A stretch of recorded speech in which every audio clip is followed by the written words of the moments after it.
ॐ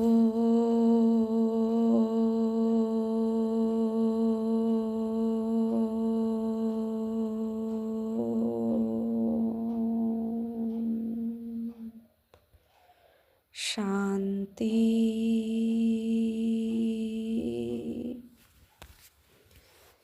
19/11/2024 প্রাতঃমূল্যে। ওম শান্তি। বাপদাদা মধুবন। আজকের বাপদাদার অমূল্য মহাবাক্য হচ্ছে, মিষ্টি বাচ্চারা, তোমাদের স্মরণ অত্যন্ত ওয়ান্ডারফুল। যেহেতু একজন সাথী বাবা, টিচার আর সদ্গুরু, তাই এই তিনকেই তোমরা স্মরণ করে থাকো। বাবা কি বলছেন? মিষ্টি বাচ্চারা, তোমাদের স্মরণ অত্যন্ত ওয়ান্ডারফুল। যেহেতু একজন সাথী বাবা, টিচার আর সদ্গুরু, তাই এই তিনকে তোমরা স্মরণ করে থাকো। এক পিতাকে আমরা পিতা রূপে, টিচার রূপে, আবার সদ্গুরু রূপে স্মরণ করে থাকি। তাই আমাদের স্মরণও ওয়ান্ডারফুল, অত্যন্ত ওয়ান্ডারফুল, শুধু ওয়ান্ডারফুল নয়। আজকের মুরলি থেকে প্রশ্নে বাবা বলছেন, কোনো বাচ্চাকে মায়া যখন অহংকারী অর্থাৎ মগরুর বানিয়ে দেয়, তখন কোন বিষয়ে ডোন্ট কেয়ার করে থাকে সে? কোনো বাচ্চাকে যখন মায়া মগরুর মানে অহংকারী বানিয়ে দেয়, তখন কোন বিষয়ে ডোন্ট কেয়ার করে থাকে? উত্তরে বাবা বলছে, অহংকারী বাচ্চারা দেহ অভিমানে এসে মুরলির প্রতি ডোন্ট কেয়ার করে থাকে। বলা হয় না যে ইঁদুর এক টুকরো হলুদ পেয়ে মনে করে আমি অনেক বড় মুদি ব্যবসায়ী। অনেকে এমন আছে মুরলি পড়ে না, বলে আমরা তো ডাইরেক্ট শিব বাবার সাথেই কানেকশান।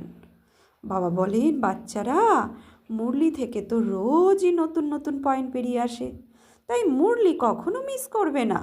এর ওপর অ্যাটেনশান রাখতে হবে। যার মুরলির সাথে প্যার, তারই মুরলীধরের সাথে প্যার আছে। যদি বলে আমার মুরলীধর অর্থাৎ কে, শিব বাবার সাথে ভালোবাসা আছে, আমার মুরলি পড়ার দরকার পড়ে না, তাহলে কিন্তু সেই মুরলির সাথেও তার ভালোবাসা নেই, মুরলীধর অর্থাৎ শিব বাবার সাথেও ভালোবাসা নেই। এর উপরে অ্যাটেনশান রাখতে হবে। একটুখানি জ্ঞান পেয়ে গেছি, বাবাকে চিনে গেছি, তাই পুরো ব্যবসায়ী হয়ে গেছি, এরকম নয়। মুরলির থেকে রোজ নতুন নতুন পয়েন্ট বের হয়, তাই মুরলি রোজ শুনতেই হবে, আর ডেফিনেটলি শুনতে হবে। আচ্ছা, ওম শান্তি। মিষ্টি মিষ্টি হারানিধি বাচ্চাদের প্রতি আধ্যাত্মিক বাবার প্রশ্ন, বাচ্চারা, এখানে তোমরা কার স্মরণে হয়ে বসে আছো? বাবা, শিক্ষক, সদ্গুরু, তোমরা সবাইকে এই তিনের স্মরণে বসে আছো? জিজ্ঞাসা করেছে বাবা। প্রত্যেকে নিজেকে জিজ্ঞাসা করো যে কেবল এখানে বসলেই স্মরণে থাকে, নাকি চলতে ফিরতে স্মরণ থাকে? কেননা এ হলো এক ওয়ান্ডারফুল ব্যাপার, আর কোনো আত্মার ক্ষেত্রে এমন বলা যায় না। যদিও এই লক্ষ্মী নারায়ণ হলেন বিশ্বের মালিক, তবুও তাদের আত্মার বিষয়েও সে কথা বলা যাবে না। ইনি বাবাও, টিচারও, সদ্গুরুও। এমনকি সমগ্র দুনিয়াতে যে সমস্ত জীব আত্মারা রয়েছে, কোনো আত্মার বিষয়েই এ কথা বলা যাবে না।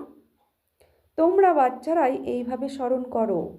মনের ভিতরে আসে যে এই বাবা হলেন বাবাও, টিচারও, সদ্গুরুও, তাও আবার সুপ্রিম। তিনকেই স্মরণ করো, নাকি কেবল এককে?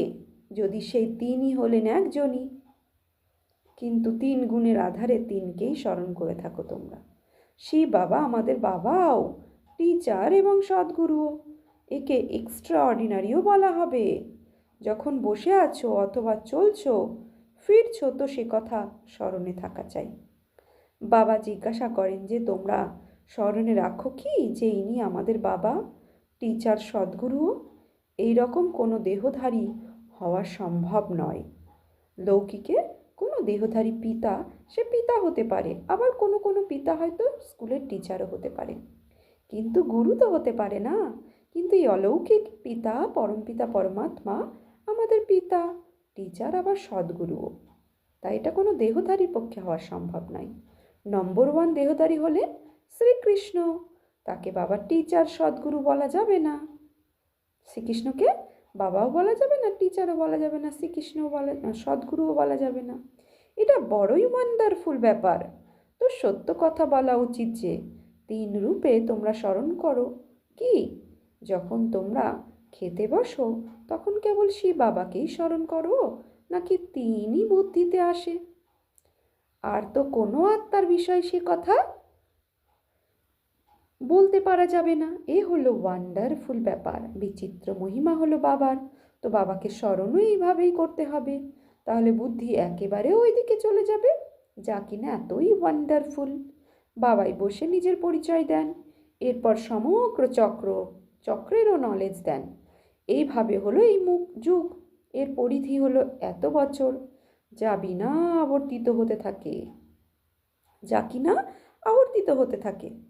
সত্য ত্রেতা দাপর কলি, সত্য ত্রেতা দাপর কলি, এ হচ্ছে যুগের চক্র। যেমন দিন রাতের চক্র, দিন রাত আসতেই থাকে, দিনের পরে রাত, রাতের পরে দিন, তেমনই সত্য ত্রেতা দাপর কলি, সত্য ত্রেতা দাপর কলি, এ চক্র ঘুরতেই থাকে, এ আবর্তিত হতে থাকে। এ জ্ঞানও সেই রচয়িতা বাবাই দেন। সুতরাং তাকে স্মরণ করলে অনেক অনেক সহায়তা প্রাপ্ত হবে। বাবা টিচার সদ্গুরু হলেন সে একজনই, এতখানি উচ্চ আত্মার কেউ হতে পারে না। কিন্তু মায়া এরকম বাবার স্মরণ ভুলিয়ে দেয়। তখন টিচার আর সদ্গুরু গুরুকেও ভুলে যায়। সে কথা প্রত্যেকের নিজের নিজের হৃদয়ে রেখে দেওয়াই চাই।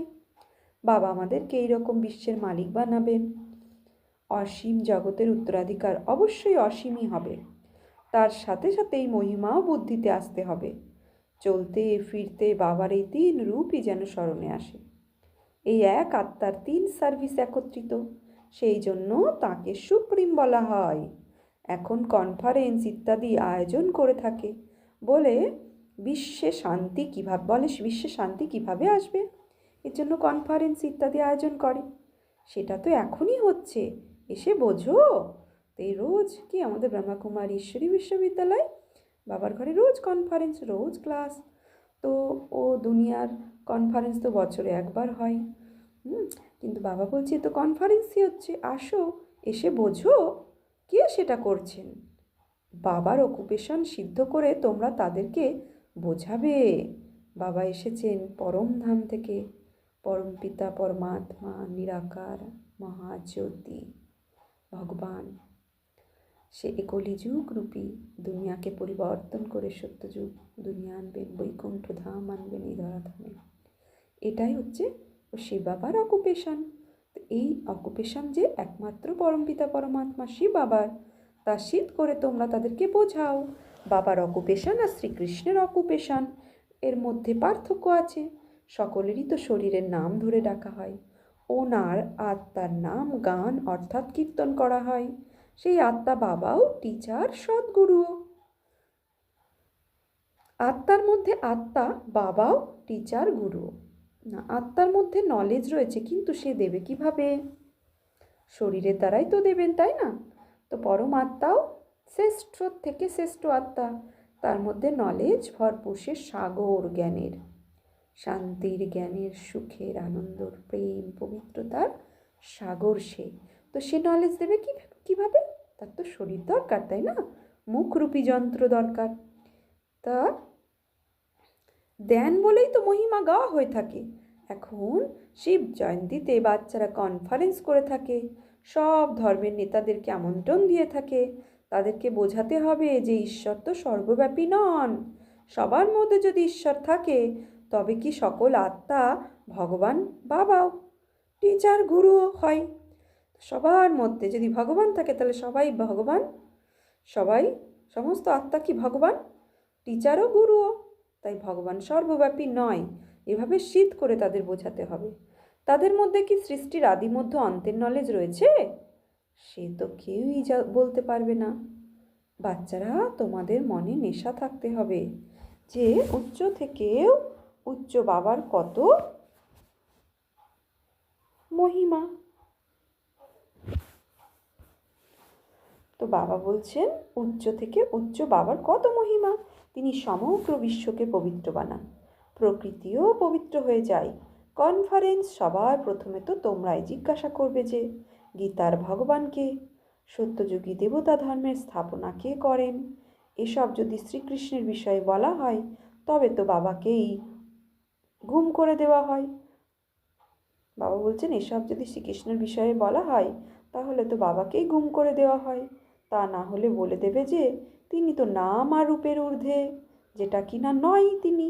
তবে তো বাবাকে বাদ দিলে আরফান বলছে, তবে তো বাবাকে বাদ দিলে আরফানই হয়ে গেল, তাই না?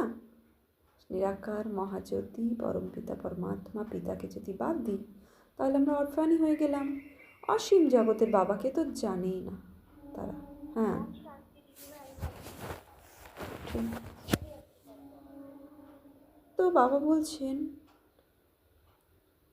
তবে তো বাবাকে বাদ দিলে আরফানই হয়ে গেল, তাই না?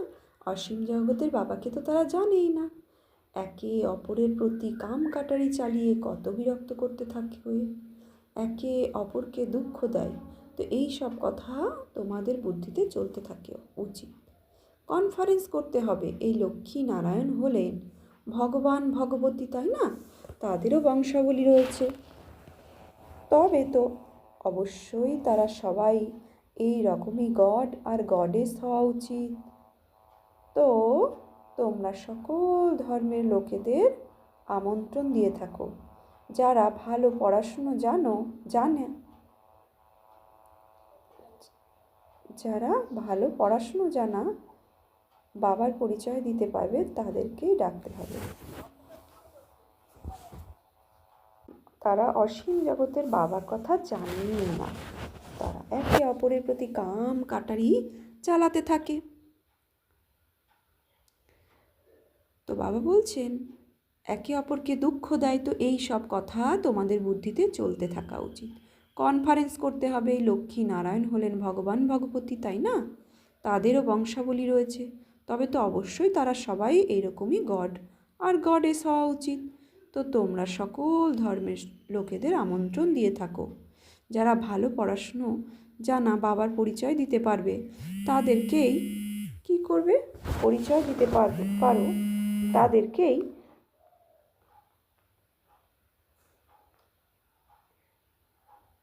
তাদের জন্য আমরা আসা যাওয়া থাকা ইত্যাদি সব কিছুই ব্যবস্থা করব।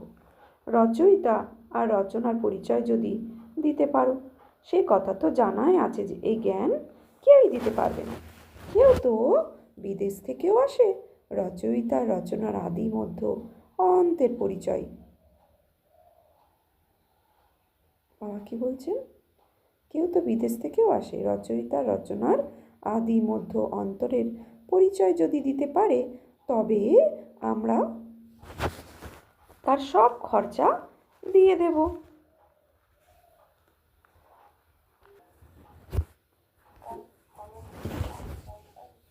তো বাবা বলছেন খরচা দিয়ে দেব।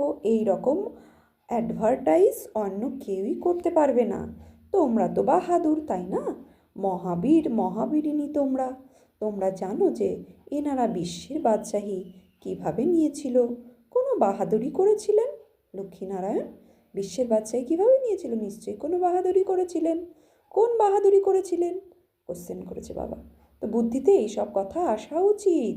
তোমরা কতখানি উচ্চ কার্য করছো, সমগ্র বিশ্বকে পবিত্র বানাচ্ছ তোমরা। তাই বাবাকে স্মরণ করতে হবে। অবিনাশী উত্তরাধিকারও স্মরণ করতে হবে। কেবল এইটুকুই নয় যে শিব বাবা স্মরণে আছে, কিন্তু বাবার মহিমাও বর্ণনা করতে হবে।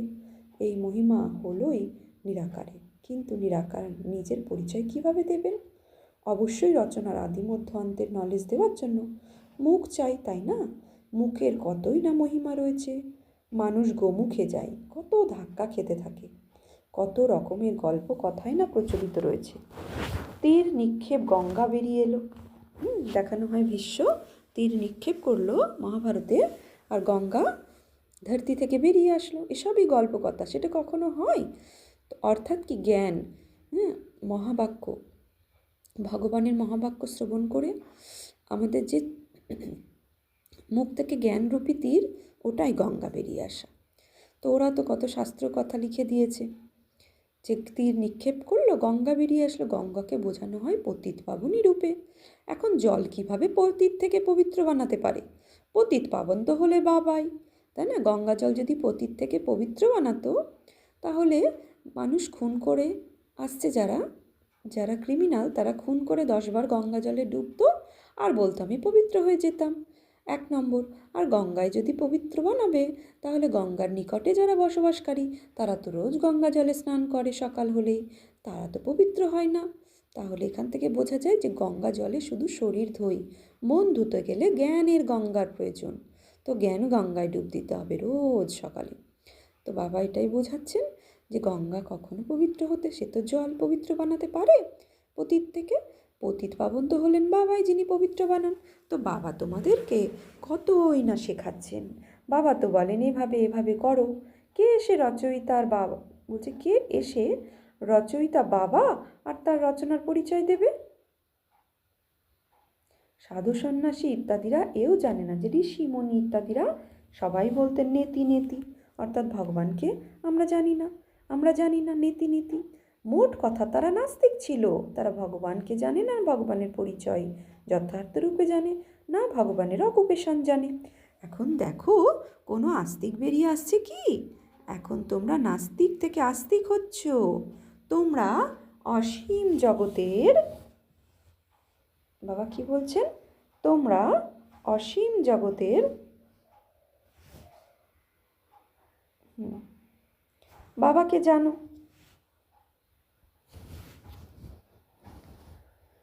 তো বাবা এটাই বোঝাচ্ছেন, তোমরা নাস্তিক থেকে আস্তিক হচ্ছ। এখন তোমরা অসীম জগতের বাবাকে জানো, যিনি তোমাদের এতখানি উচ্চ বানাচ্ছেন। আহ্বান করে থাকো, ও গডফাদার লিবারেট করো। বাবা বোঝাচ্ছেন যে এই সময় রাবণের সমগ্র বিশ্বের ওপর রাজত্ব, সকলে হলো ভ্রষ্টাচারী, এরপর শ্রেষ্ঠাচারী থাকবে, তাই না? বাচ্চারা, তোমাদের বুদ্ধিতে রয়েছে সবার প্রথমে পবিত্র দুনিয়া ছিল, বাবা থোড়ায় অপবিত্র দুনিয়া বানাবেন। বাবা তো এসে পবিত্র দুনিয়া স্থাপন করেন, যাকে শিবালয় বানাবেন, তাই না? তিনি কিভাবে বানান সেও তোমরা জানো। মহাপ্রলয়, জল প্লাবন ইত্যাদি তো হয় না। শাস্ত্রে তো কত কিছুই না লিখে দিয়েছে। বাকি 5 পাণ্ডব বেঁচে ছিল, যারা পাহাড়ে গিয়ে গলে গেল। শাস্ত্রে দেখানো হয় 5 পাণ্ডব বেঁচে ছিল, তারা পাহাড়ে গিয়ে গলে গেল। তো গলে গেল, কখনো ব্যক্তি পাহাড়ে গিয়ে গলে যায়? অর্থাৎ আমরা বাবা এটাই বুঝিয়েছেন, পাণ্ডবরা গলে যাওয়া মানে পাণ্ডবের শরীরকে গলিয়ে ফেলা, আত্মজ্ঞানের দ্বারা শরীরকে গলিয়ে ফেলা, যে আমি আত্মা এভাবে ভাবতে ভাবতে আমার শরীরকে কি সম্পূর্ণ বিদেহী স্থিতি অনুভব করা, এটাকেই তারা গলে গেল লিখে দিয়েছে। এরপর আর রেজাল্ট কারো জানা নেই, গলে যাওয়ার পরে কি হলো। এই সব কথা বাবা বসে তোমাদের বোঝান। এও তোমরাই জানো যে তিনি হলেন বাবাও, টিচার, সদ্গুরু। সেখানে এ মন্দির ইত্যাদি হয় না। এই দেবতারা একসময় ছিলেন, যারই সারণিক হলো সব মন্দির। এই সব কিছুই ড্রামাতে নির্ধারিত। বাবা কি বলছেন, এই সব কিছুই ড্রামাতে নির্ধারিত রয়েছে। তো বাবা বলছেন যে এসব রিপিট হতে থাকে, সেকেন্ড বাই সেকেন্ড নতুন ঘটনা, নতুন নতুন কিছু ঘটতে থাকে।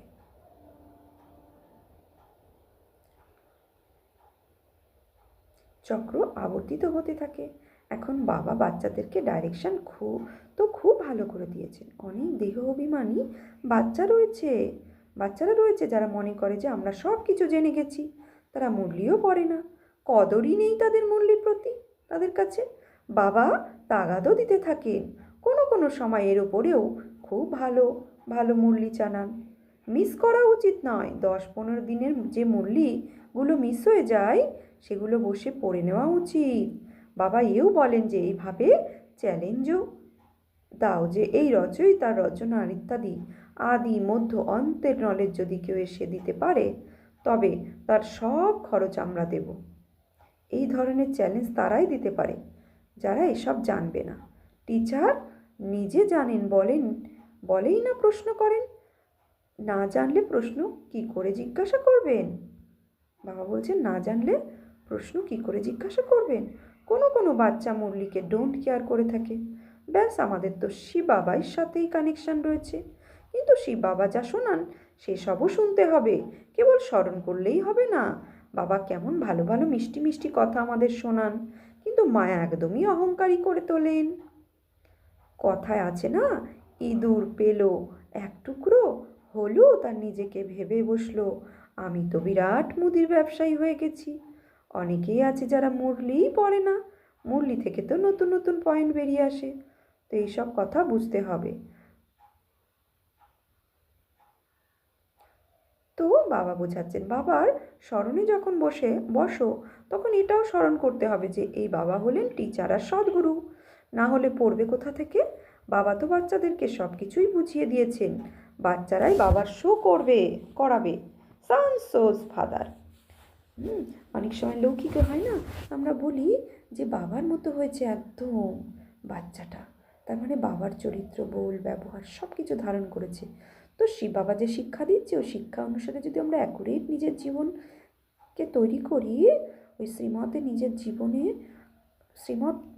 শ্রীমতে নিজের জীবনকে নিয়ে যাই, প্রত্যেক কর্মে বাবার শ্রীমতকে ইউজ করি, তাহলে বাবাকে আমরা শো করছি, তাই না?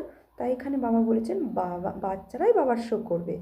সান সোজ ফাদার, সান এর তারপর ফাদারকে শো করে থাকে, আত্মা শো করে থাকে, তারপর বাচ্চাদের কাজ হলো বাবার শো করা।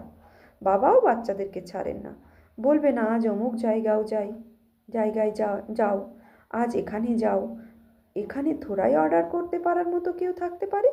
তো এইসব নিমন্ত্রণ ইত্যাদি সংবাদপত্রে দিতে হবে। এই সময় সমগ্র দুনিয়া হলো নাস্তিক, বাবা এসেই আস্তিক বানান। এই সমগ্র দুনিয়া হলো ওয়ার্থ নট এ পেনি। আমেরিকার কাছে যত ধন দৌলত থাকুক না কেন, কিন্তু ওয়ার্থ নট এ পেনি, এসব কিছু তো শেষ হয়ে যাবে, তাই না? সমগ্র দুনিয়াতে তোমরা ওয়ার্থ পাউন্ড হয়ে উঠেছ, সেখানে কেউ কাঙাল থাকবে না। বাচ্চারা তোমাদের সর্বদা জ্ঞানের সুমিরন করে আনন্দিত থাকা উচিত। এই বিষয়ে গায়নও রয়েছে অতীন্দ্র সুখের ব্যাপারে, গোপীদেরকে জিজ্ঞাসা করো। এই হলো সঙ্গমেরই কথা। সঙ্গম যুগকে কেউই জানে না। বিহঙ্গ মার্গে সার্ভিস করে হয়তো মহিমা ছড়িয়ে পড়ে, গাওয়া হয়ে থাকে অহ প্রভু তোমার লীলা। সে কথা কেউ জানতো না যে ভগবান হলেন বাবাও টিচার সদ্গুরু। এখন ফাদার তো বাচ্চাদেরকে বুঝিয়ে থাকেন, বাচ্চাদের এই নেশা স্থায়ী হওয়া উচিত, অন্তিম সময় পর্যন্ত এই নেশা থাকা উচিত। এখন তো নেশা তো পরক্ষণেই সোডা ওয়াটারের মতো হয়ে যায়। বাবা বারবার আরেকদিনও মুরলিতে এই কথাটা বলেছেন যে ভগবানের প্রতি যে আমাদের নেশা, স্বয়ং ভগবান পরম নাম থেকে এসেছেন এই দুনিয়া পরিবর্তন করে সত্যযুগ বানাতে। তো এই দুনিয়া কি সোডা ওয়াটারে, বলছে এই নেশা কিছুক্ষণের জন্য থাকে, তো এখন তো এই নেশা তো পরক্ষণে কি হয়ে যায়, সোডা ওয়াটারের মতো হয়ে যায়। সোডাও তো এরকমই হয়, তাই না? কিছুক্ষণ থাকলেই যেমন অ্যালকোহল ওয়াটার হয়ে যায়, এইরকম তো হওয়া উচিত নয়। যেমন অ্যালকোহলের নেশা থাকে না কিছুক্ষণের জন্য, তারপরে আবার যা তাই হয়ে যায়, জল হয়ে যায়। তো বাবা বলছে তোমাদের নেশাও এরকম সোডা ওয়াটারের মতো হয়ে যায়, এরকম তো হওয়া উচিত নয়। কাউকে বোঝালে সে যেন ওয়ান্ডার খেয়ে যায়। তো সত্যি কথা, বাবা যেভাবে আমাদের বোঝান, আমরা যদি বাবার শ্রীমতে না চলি, স্বয়ং ভগবান পরম ধাম ছেড়ে আমাদের এই মহাবাক্য শ্রবণ করাচ্ছেন, তো যেভাবে এক্সাম্পল দিয়ে বাবা বোঝান, আমাদের লজ্জা হওয়াই উচিত।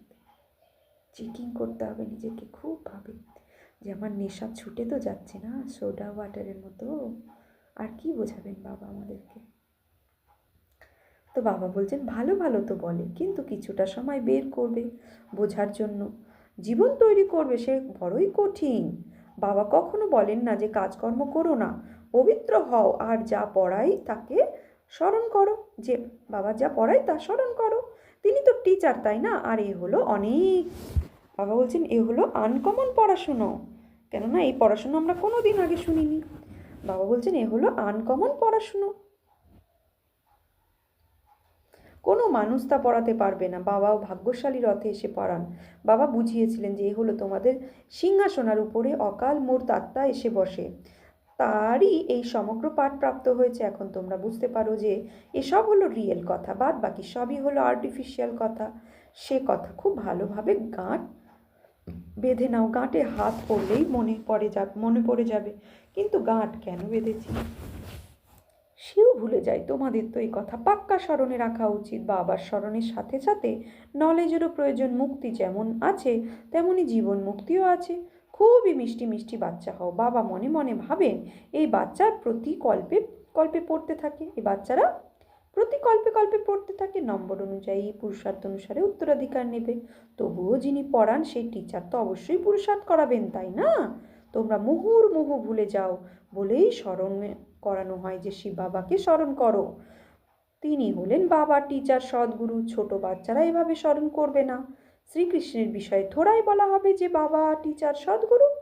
সত্যযুগের প্রিন্স শ্রীকৃষ্ণ গুরু কিভাবে হতে পারবে? গুরুর প্রয়োজন হয় না দুর্গতির সময়। গুরুর প্রয়োজন হয় কখন? দুর্গতির সময়। গাওয়াও হয়ে থাকে যে বাবা এসে সকলের সদ্গতি করেন।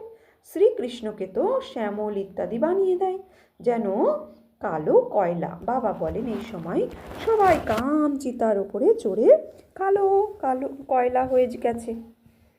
সেই জন্যই তো শ্যামলা বলা হয়। কত গুচ্ছ সব কথা রয়েছে বোঝার মতো। গীতা তো সবাই পড়ে। ভারতবাসী কেবল সকল শাস্ত্রকে মানে, সকলের চিত্র রেখে থাকে। তাহলে তাদেরকে কি বলা হবে? ব্যভিচারী ভক্তিই তো দাঁড়ালো, তাই না? অব্যভিচারী ভক্তি হলো কেবলমাত্র এক শিবেরই। জ্ঞানও একমাত্র শিব বাবা থেকেই প্রাপ্ত হয়। এই জ্ঞানই হলো ডিফারেন্ট। একে বলা হয় স্পিরিচুয়াল নলেজ।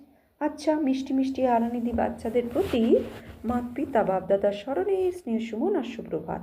আত্মাদের পিতা তার আত্মারূপী বাচ্চাদেরকে জানাচ্ছেন নমস্কার। ধারণার জন্য মুখ্য সার।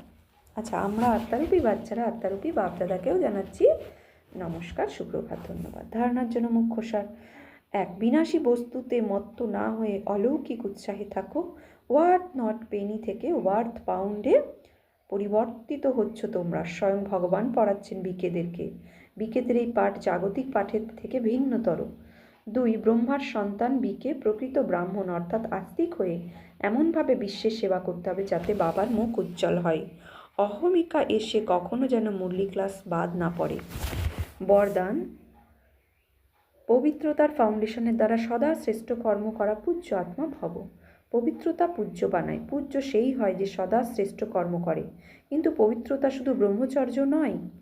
মনসা সংকল্পেও কারোর প্রতি নেগেটিভ সংকল্প যেন উৎপন্ন না হয়। বাণীও যেন অযথার্থ না হয়। সম্বন্ধ সম্পর্কেও যেন পার্থক্য না থাকে। সকলের সাথে এরকম সম্বন্ধ থাকবে। মনসা, বাণী, কর্ম কোনোটাতেই যেন পবিত্রতা খণ্ডিত না হয়। তখন বলা হবে পূজ্য আত্মা। আমি হলাম পরম পূজ্য আত্মা। এই স্মৃতির দ্বারা পবিত্রতার ফাউন্ডেশন মজবুত বানাও।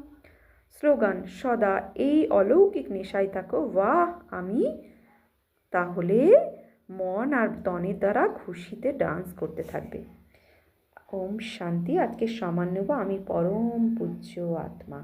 সারা দিনে আমি পরম পূজ্য আত্মা। আমি পবিত্রতার দেবী, আমি পবিত্রতার ফরিস্তা, আমি পরম পূজনীয় আত্মা। ওম শান্তি।